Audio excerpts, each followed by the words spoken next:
Hamas खुद से कई गुना बड़े और ताकतवर दुश्मन के साथ आखिर जंग का आगाज कैसे कर सकता है, और अब अगर जंग का आगाज कर ही लिया है तो फिर इसका नतीजा क्या निकलेगा। ये सवाल मुसलसल पूछा जा रहा था, लेकिन अब बाकायदा तौर पर हमास की जानिब से एक वीडियो जारी की गई है जिसमें दिखाया जा रहा है कि हमास कब से इसकी तैयारी कर रहा था और अभी तैयारी की सूरत हाल क्या है। पहले रोज जब हमास की जानिब से इसराइल के खिलाफ ऐलान जंग किया गया तो 5 से 7,000 रॉकेट फायर किए गए और उसी रोज ये बयान भी सामने आया कि मजीद 50,000 रॉकेट मौजूद हैं जिनका टारगेट सिर्फ और सिर्फ इसराइल होगा। इस पर जब हमास के कमांडर और डिप्टी कमांडर से यह सवाल पूछा गया कि आप अपने से इतने बड़े ताकतवर दुश्मन का मुकाबला कैसे कर सकते हैं, तो उन्होंने इसके जवाब में अब ये वीडियो जारी की है। सोशल मीडिया पर गर्दिश करने वाली इस वीडियो में देखा जा सकता है कि ज़ेरे ज़मीन मौजूद टनल में वो तमाम रॉकेट मौजूद हैं जिन्हें इस्तेमाल करने के लिए हमास गुज़िश्ता कई महीनों से मुसलसल तैयारी कर रहा था। इस सिलसिले में हमास के डिप्टी कमांडर का एक बयान भी सामने आया है।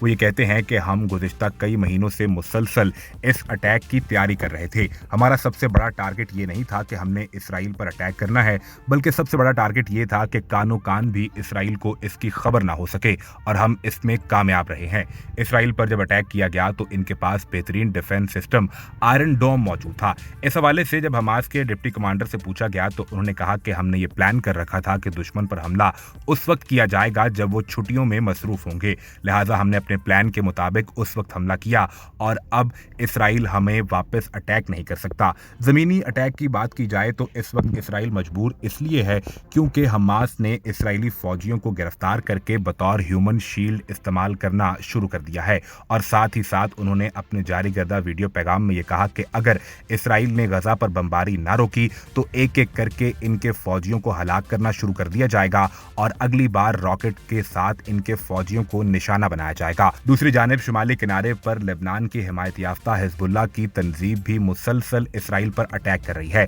इस वक्त इसराइल दोनों महाज पर जंग लड़ने के लिए मजबूर है, लेकिन कोई भी मुल्क बराह रास्त उसकी अस्करी मदद नहीं कर रहा। अमेरिका की जानिब से बहरी बेड़ा भिजवाया गया, लेकिन ताहाल अमरीकी या नेटो फोर्सेज या इसके अलावा कोई और मगरबी इत्तेहाद की फोर्सेज इसराइल की मदद करने के लिए नहीं पहुंची हैं। फिलहाल हमास की जानिब से मुसलसल जंग को जारी रखने और यहां तक कि गजा को भी आज़ाद करवाने का दावा किया जा रहा है।